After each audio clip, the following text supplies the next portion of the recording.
दोस्तों, कर्ण में अच्छाइयां भी थी तो बुराइयां भी। यदि कर्ण थोड़ा बहुत सोचते तो कौरव पक्ष महाभारत का युद्ध जीत सकते थे। अब कर्ण के पास अर्जुन से ज्यादा शक्तिशाली धनुष और बाण थे और सबसे ज्यादा उसमें शक्तियां थी।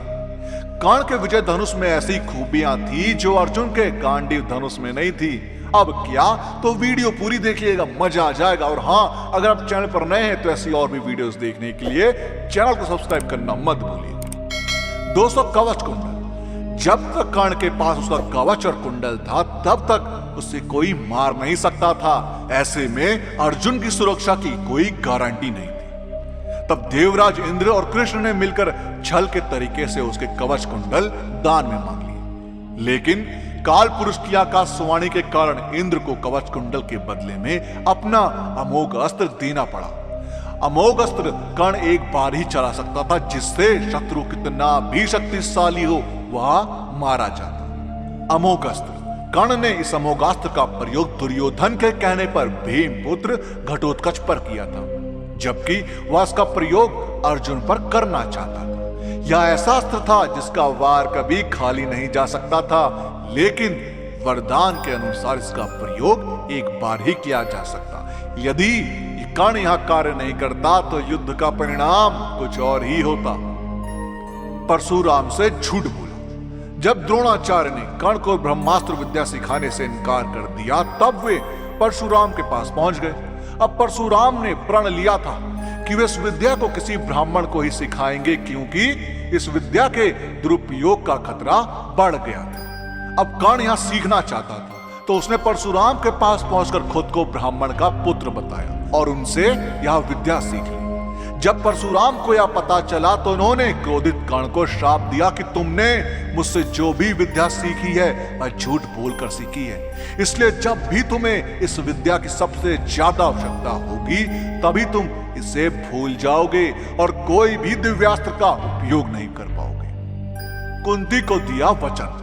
अब एक बार कुंती कर्ण के पास गई और उससे पांडव की ओर से लड़ने का आग्रह करने लगी। अब कर्ण को मालूम था कि कुंती मेरी मां है। कुंती के लाख समझाने पर भी कर्ण नहीं माने और कहा कि जिनके साथ मैंने अब तक का अपना सारा जीवन बिताया उनके साथ में विश्वासघात नहीं कर सकता।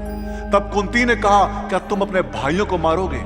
इस पर कर्ण ने बड़ी दुविधा की स्थिति में वचन दिया, माते तुम जानती हो कि कर्ण के यहाँ याचक बनकर आया कोई भी खाली हाथ नहीं जाता। अतः मैं तुम्हें वचन देता हूं कि अर्जुन को छोड़कर मैं अपने अन्य भाइयों पर शस्त्र नहीं उठाऊंगा। सर्प की याचना नहीं की पूरी। अब लोक कथाओं के अनुसार माना जाता है कि युद्ध के दौरान कर्ण के तुणीर में कहीं से एक बहुत ही जहरीला सर्प आकर बैठ गया। तुणीर अर्थात जहां तीर रखते हैं, जिसे तरकश भी कहते हैं। यह पीछे पीठ पर बंधी होती है।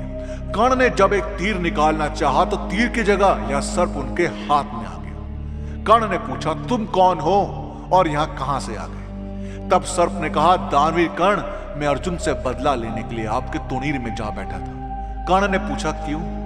इस पर सर्प ने कहा, राजन, एक बार अर्जुन ने खांडव वन में आग लगा दी थी। उस आग में मेरी माता जलकर मर गई थी, तभी से मेरे मन में अर्जुन के प्रति विद्रोह है।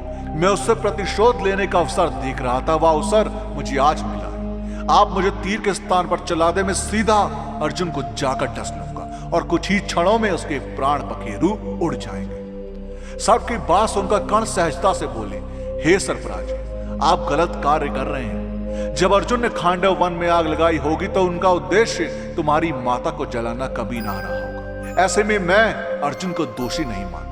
दूसरा, अनैतिक तरह से विजय प्राप्त करना मेरे संस्कारों में नहीं है, इसलिए आप वापस लौट जाएं और अर्जुन को कोई नुकसान ना पहुंचाएं। यह सुनकर सर्प वहां से उड़ गया। यदि कर्ण सर्प की बात मान लेते तो क्या होता? ब्राह्मण का श्राप। लोक कथाओं के अनुसार परशुराम जी के आश्रम से शिक्षा ग्रहण करने के बाद कर्ण वन में भटक रहे थे। अब इस दौरान वे शब्द वेदी विद्या सीख रहे थे।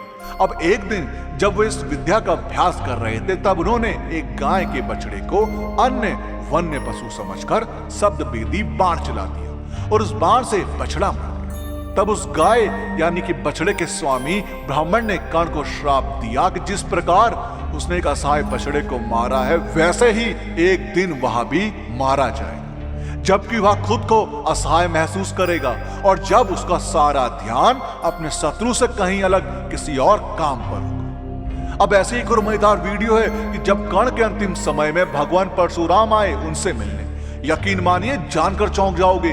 तो उस वीडियो को अभी क्लिक करके जरूर देखो। उस वीडियो का आप पार्ट 2 चाहिए हो तो कमेंट्स में पार्ट 2 जरूर लिखकर, वीडियो पसंद आई हो तो लाइक करना मत भूलिएगा। हम आपको मिलते हैं अगली वीडियो।